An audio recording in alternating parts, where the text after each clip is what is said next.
Hi hello friends, welcome back to Media Talks. நான் உங்கள் மௌனிகா.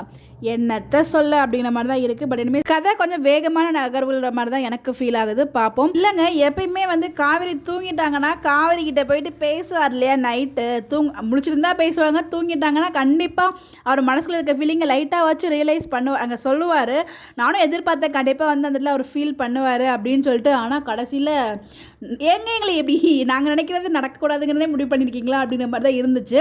எப்பயுமே பேசுவார், ஆனால் நேற்றுக்கு பேசலை. சரி, இன்றைக்கி எபிசோடில் பேசலை.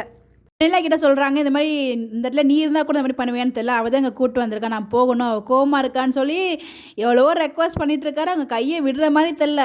வெண்ணிலா, நீ பாசிட்டிவாக நெகட்டிவாக நீ இப்போ வரைக்கும் எனக்கு தெரில, நீ ஒரு பக்கம் பக்குன்னு தான் இருக்குது. அந்த லெவலுக்கு காவேரிக்காக காவேரி இல்லாத இடத்துல நல்லா பேசுறாரு. காவேரி கிட்டே ஏன் பேச மாட்டான்னு தான் தெரியல. அந்த மாதிரி ஏங்க அப்படி ட்ராக்கை கொண்டு போகிறீங்க? டீம் தயவுசெய்து கொஞ்சம் மாற்றுங்க.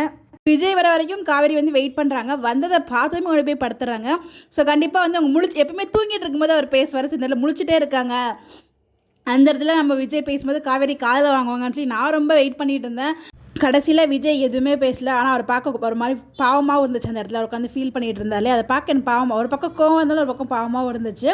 ஸோ பாப்பா அடுத்த பார்த்தீங்கன்னா ஹாஸ்பிட்டல் கூட்டு போகும்போது தாத்தா டேரெக்டாகவே சொல்லிட்டாங்க, இந்த இடத்துல பார்த்தீங்கன்னா ஹாஸ்பிட்டலே சேர்த்து விட்டு வந்துரு அப்படிங்கிற மாதிரி தாத்தா போகும்போது சொல்லியே தான் அமைச்சிருக்காங்க காவேரிக்கு முன்னாடியே.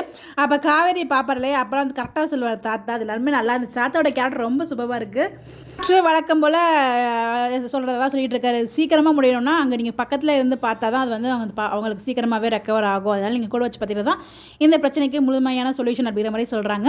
இதுக்கு முன்னாடி கம்பெனிலேருந்து கால் பண்ணுறாங்க, நேராக போட்டுன்னு விட்டு தொலை வேண்டியது. நான் அதுங்கேயும் 2 நாள் சர்ப்ரைஸ் தான்.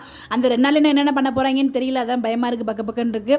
ஷூட்டிங் ஸ்பாட்டில் பார்த்தீங்கன்னா ரீசெண்டாக எடுத்த ஃபோட்டோஸ், அந்த காஸ்ட்யூமே எபிசோடில் வந்துடுச்சு. லைவ் வந்தாங்க அந்த காஸ்ட்யூமு. இவங்க சம்பவம்னு சொல்லிட்டு இருக்காங்க ஷூட்டிங் ஸ்பாட்டில். ஒருவேளை அந்த 2 நாள் சர்ப்ரைஸ்க்கு முன்னாடியே சம்பவம்லாம் நடந்துருமா, என்ன நடக்க போகுதுன்னு ஒன்றுமே புரியலை. பார்ப்போம்.